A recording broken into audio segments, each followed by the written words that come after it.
एक ट्रैक्टर चोरी करी फेरार मारिथिबा दुई जण अभियुक्त को गिरफ्त करने सहित चोरी ट्रैक्टर को जबत करिछि जगतसिंहपुर जिला नाउगां पुलिस।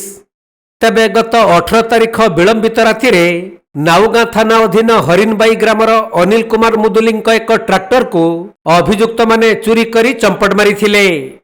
तेणु अनिल एने नाउगां थाना रे अभियोग करिबा परे पुलिस एक मामला रुजु करी घटनार तदंत आरंभ करिथिला।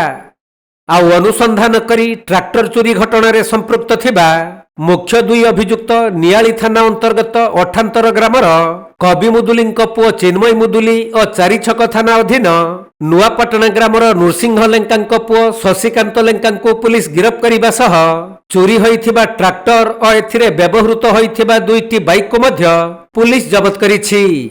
परे दुई अभियुक्तक स्वास्थ्य परीक्षा करा जाई कोर्ट चालान करा जाइथिबा सूचना मिलिछि।